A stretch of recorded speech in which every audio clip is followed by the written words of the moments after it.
दोस्तों, चीन लगातार इसी कोशिश में रहता है कि वह दुनिया की सबसे बड़ी ताकत बन जाए। जहां एक तरफ वो धरती पर महाशक्ति बनने का ख्वाब देख रहा है, वहीं अंतरिक्ष में अपना आधिपत्य जमाने के लिए जुटा हुआ है। चीन स्पेस पर एक नया अंतरिक्ष स्टेशन तैयार करने में जुटा हुआ है। साल अप्रैल 2021 में उसने तियांगोंग अंतरिक्ष स्टेशन का मॉड्यूल लॉन्च किया था, जिसका काम जल्द से जल्द पूरा करने में चीन जुटा हुआ है। वहीं अब चीन ने अपने तियांगोंग अंतरिक्ष स्टेशन पर फूड सप्लाई करने के लिए अब कार्गो स्पेसशिप लॉन्च की है। चीन की यह बढ़त अमेरिका की नींद उड़ा रही है, क्योंकि इसके बाद चीन अमेरिका के बराबर आ जाएगा और ऐसा अमेरिका बिल्कुल भी नहीं चाहता है। दोस्तों, इस वीडियो में मैं आपको चीन के स्पेस स्टेशन के बारे में बताऊंगा। इसके साथ ही आप जानेंगे कि क्यों अमेरिका को चीन के स्पेस स्टेशन से दिक्कत है। इसके साथ ही जानेंगे कि भारत अंतरिक्ष कार्यक्रम में क्या कमाल दिखा रहा है। तो ये सब जानने के लिए आप ये दिलचस्प वीडियो अंत तक जरूर देखिए। दोस्तों, चीन और अमेरिका की महाशक्तिशाली बनने की होड़ तो सभी देख चुके हैं। दोनों ही देश तकनीकी हथियार, आर्थिक प्रगति जैसे सभी मुद्दों पर एक दूसरे को पछाड़ने में लगे हुए हैं। दोनों देशों की ये लड़ाई धरती से लेकर अंतरिक्ष तक पहुंच चुकी है। चीन ने पिछले साल अमेरिका के नेतृत्व वाले अंतर्राष्ट्रीय अंतरिक्ष स्टेशन को चुनौती देते हुए अपना तियांगोंग अंतरिक्ष स्टेशन लॉन्च किया था। चीन ने 2022 में अपने स्पेस स्टेशन को पूरा करने और 40 से भी ज्यादा लॉन्च की योजना बनाई है। ऐसा करने के बाद चीन का अंतरिक्ष कार्यक्रम लगभग अमेरिका के ही स्तर पर आ जाएगा। अपने स्पेस स्टेशन के मिशन में आगे बढ़ते हुए चीन ने एक कार्गो जहाज को निर्माणाधीन स्पेस स्टेशन के साथ डॉक किया है। तियानझोउ 4 अंतरिक्ष यान को हैनान के दक्षिणी द्वीप प्रांत में वेनचांग लॉन्च बेस से लॉन्च मार्ग 7Y5 रॉकेट के ऊपर अंतरिक्ष में उतारा गया। चीन ने इस कार्गो के जरिए अंतरिक्ष स्टेशन पर अगले चालक दल के लिए फूड सप्लाई शुरू की है।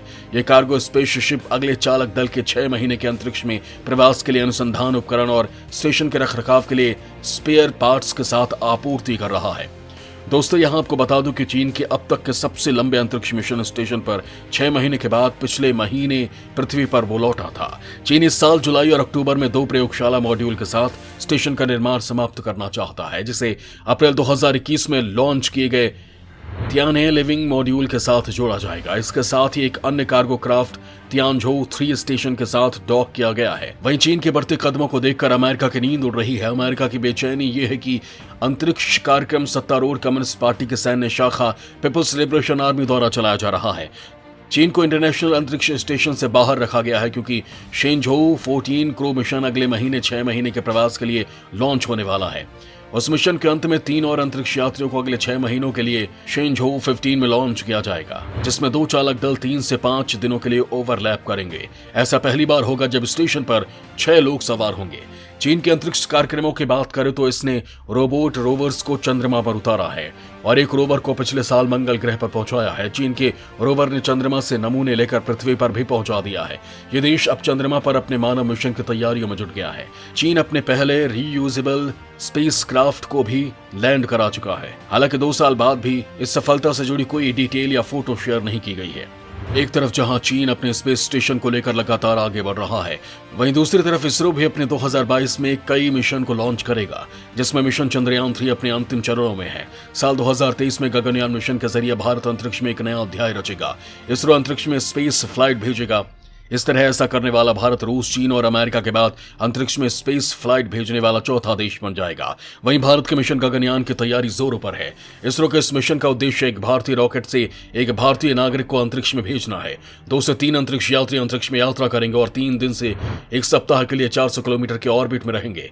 इसके बाद वो सुरक्षित वापस धरती पर लौटेंगे।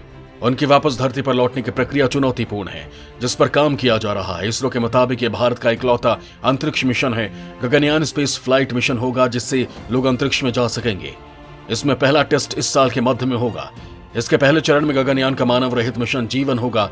इसके बाद 2022 के अंत में व्योतमित्र नाम का रोबोट भेजा जाएगा। गगनयान मिशन के माध्यम से कोई भी व्यक्ति पृथ्वी की निचली कक्षा तक सफर कर सके। इस गगनयान लॉन्च के लिए 500 से ज्यादा इंडस्ट्री शामिल है। इसके साथ ही इसरो को आदित्य L1 को लेकर वैज्ञानिकों का कहना है कि मिशन का सपना जल्द ही पूरा होगा। इसरो का आदित्य L1 पहला भारतीय सोलर कोरोनोग्राफ स्पेसक्राफ्ट मिशन होगा। इस साल में प्रक्षेपित किया जाएगा। इसरो जहां अंतरिक्ष कार्यक्रम को लेकर अपनी बढ़त बना रहा है, वहीं इसकी कामयाबी को लेकर नासा और अमेरिकी बिजनेसमैन एलन मस्क काफी डरे हुए हैं। स्पेसएक्स के मालिक एलन मस्क मंगल ग्रह पर इंसानी बस्ती बसाने का ख्वाब देख रहे हैं और इसे लेकर वो नासा के वैज्ञानिकों के साथ दिन रात काम भी कर रहे हैं। लेकिन उनका मानना है कि जिस तरह से इसरो कम दाम में भी वो सभी मिशन पूरा कर लेता है, जिसे नासा दूसरे विदेशी स्पेस एजेंसी की काफी ऊंचे दामों में कर पाते हैं, इसरो की ये काबिल तारीफ है। भारतीय अंतरिक्ष अनुसंधान संगठन ने छोटे उपग्रहों को अंतरिक्ष में ले जाने के लिए नया प्रक्षेपण यान SSLV बनाया है। इसरो का मानना है कि SSLV व्यावसायिक रूप से बेहद कारगर साबित हो सकता है। उपग्रह प्रक्षेपण की एक प्रक्रिया के दौरान इसकी लागत महज 30 करोड़ रुपए के आसपास आंकी गई है। वहीं ध्रुवीय उपग्रह प्रक्षेपण यान यानी PSLV में यही लागत एक बार में 120 करोड़ रुपए के करीब आती है। इस तरह SSLV के जरिए लगभग 1/4 लागत में छोटे उपग्रहों का प्रक्षेपण संभव हो सकेगा। इतना ही नहीं, SSLV को मांग के अनुरूप 6 लोगों की टीम 7 दिनों के भीतर असेंबल कर सकती है, जबकि PSLV को असेंबल करने में 600 लोग और महीनों का समय लगता है। इसरो व्यावसायिक रूप से दूसरे देशों के जिन उपग्रहों का भी प्रक्षेपण करता है, वह अधिकांश PSLV से अंतरिक्ष में भेजे जाते हैं। भारत की स्पेस एजेंसी लंबे समय से विदेशी सैटेलाइट को अंतरिक्ष में पहुंचाने का काम करती आ रही है। इसरो ने कई विदेशी सैटेलाइट्स को लॉन्च किया। इन विदेशी सैटेलाइटों में अधिकतर लॉन्चिंग छोटे और मध्यम आकार के सैटेलाइट्स की होती है। इसका सबसे बड़ा कारण है इसरो कम बजट में सैटेलाइट की लॉन्चिंग करता है।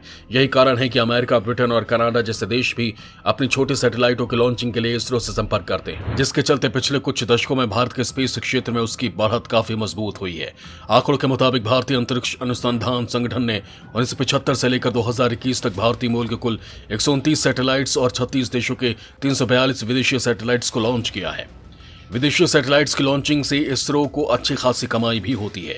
इसरो जिन विदेशी सैटेलाइट्स को लॉन्च करता है उनमें से ज्यादातर अर्थ ऑब्जर्वेशन, वैज्ञानिक प्रयोग और तकनीकी प्रदर्शन से संबंधित होती है। जहां इसरो काफी कम बजट में सैटेलाइट की लॉन्चिंग कर देता है, वहीं करोड़ों अरबों रुपए खर्च करने के बाद भी विदेशी स्पेस एजेंसी सफल नहीं हो पाती।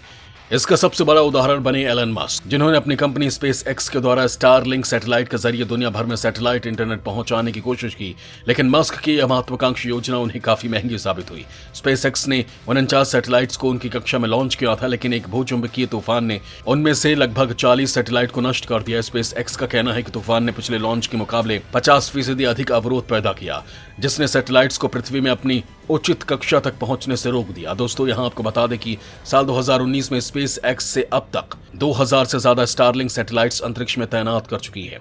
उसका प्लान है कि वो 42,000 सैटेलाइट्स को धरती की कक्षा में तैनात करे, ताकि दुनिया भर के लोगों को अंतरिक्ष से इंटरनेट की सेवा मिल सके। लेकिन इन सैटेलाइट की कीमत इसरो के प्रक्षेपण यान SSLV से काफी ज्यादा महंगे है।